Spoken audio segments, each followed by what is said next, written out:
Hello guys! Hello Taurus! Welcome dito sa aking channel. Kapalaran 888, welcome. Alamin natin kung anong messages, vibration, gabay, energy para sa lahat ng Taurus friends natin na nanonood. Kung bago ka sa channel ko, please paki-like and share, paki-subscribe guys.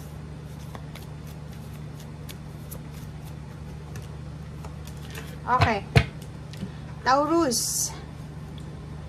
Okay, comment down below if you're resonated.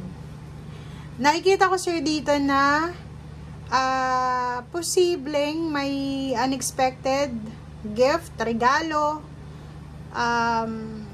na darating sa'yo sa linggong ito. Especially yung mga magbe-birthday siguro na Taurus. Dito, sinasabi ng baraha, pwedeng unexpected windfall or unexpected na kung ano man to na regalo. Okay? And pwedeng galing ito sa isang lalaki or pwedeng galing ito sa isang mayaman na babae or pwedeng galing ito sa boss, sa bangko or sa kung ano pa man. Okay? So, if ever lang na may matanggap kang regalo sa ngayon, sinasabi ng baraha sa'yo dito na mag-iingat ka. Kasi pera man yan, relationship man yan, opportunity man yan, pagkakataon man yan, or kung ano pa man, may isang tao dito na medyo bata pa sa'yo na binabalak niyang nakawin kung ano yung meron ka. Mapapera man yan, mapa-relationship man yan, kung ano pa man ang meron ka. Okay? So, yun ang kailangan mong tandaan sa linggong ito.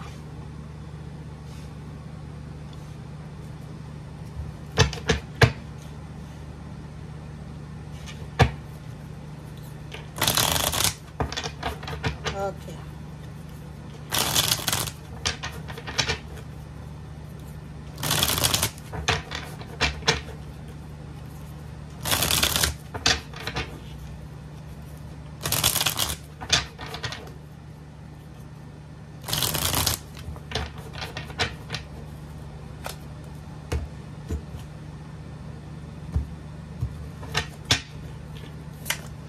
Okay, so 9 of Fire. Nakikita ko sir dito, Taurus, na medyo makakaramdam ka ng konting pagod sa linggong ito. Pwedeng physical yon, 'di ba? Kung nasaan ka man sa ngayon, medyo pagod ka, physical or pwedeng emotional. And sinasabi ng baraha sa'yo dito na meron kang nararamdamang pagod dahil sa paghahanda. Meron kang hinahanda. Hindi ko alam kung ano yung inihahanda mo, pero siguro naghahanda ka para sa pagtatrabaho sa ibang bansa, or pinaghahandaan mo yung kasal mo, or pinaghahandaan mo kung anong graduation, recognition, rewards, awards, or ano pa man. Travel. Nakikita natin dito na yon, naghahanda ka para sa pagtatravel, sa relocation, sa movement, sa transition, or kano man to na transformation na pwedeng magbago or magsimula sa buhay mo. Okay? So, kailangan mo ng pasensya. Be patient sa linggong ito. Kasi, especially kung makakaramdam ka ng pagod, syempre, magpasensya ka muna. Okay? Be patient muna kasi wala kang magagawa muna sa ngayon. Okay?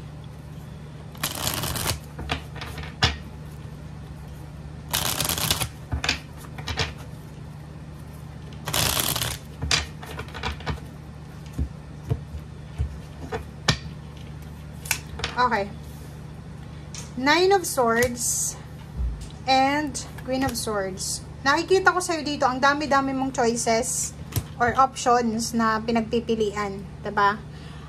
Maraming choices, option, decision making na kailangan mong gawin na dahil sa hindi ka mapakali, hindi ka makatulog sa gabi. Diba? Ang dami-dami mong choices yun yung focus mo.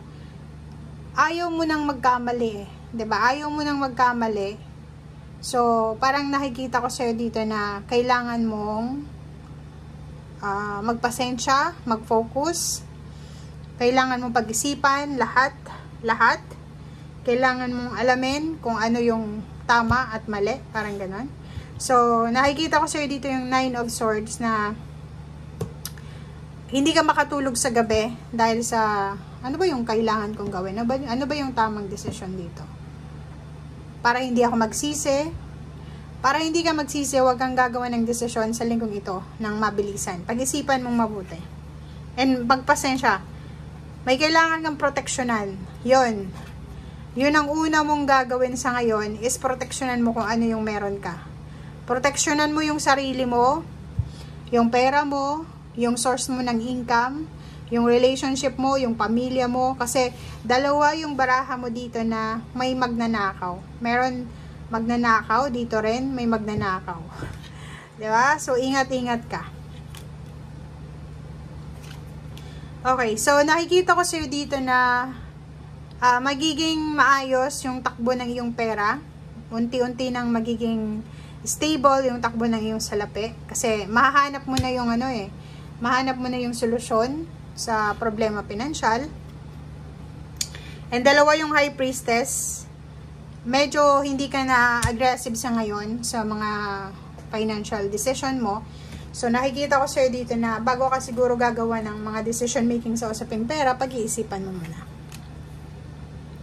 Merong 6 of Cups, magbabalik.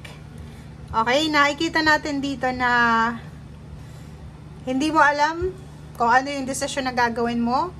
It's either babalik ka sa dati mong relationship or magmo-move on. Pwedeng magbabalik sa dating trabaho or posibleng maghahanap ng ibang trabaho, parang ganun.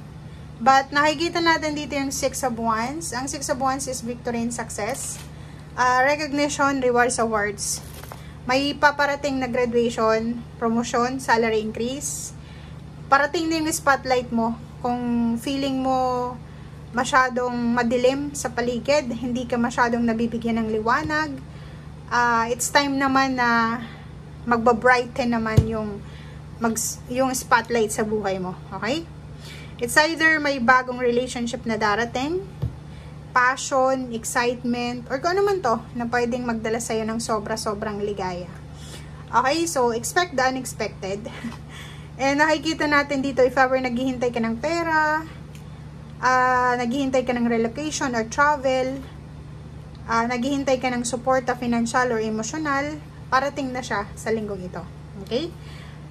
Kung makikita mo, dalawa yung 8 of Cups. So, dalawa yung posibleng paraan para mahanap mo yung personal empowerment mo and fulfillment sa buhay. So, hindi ka naman dapat nag-aalala, hindi ka dapat nagpapanik, dapat relax ka lang, chill ka lang sa kung ano itong decision making na gusto mong gawin. Okay?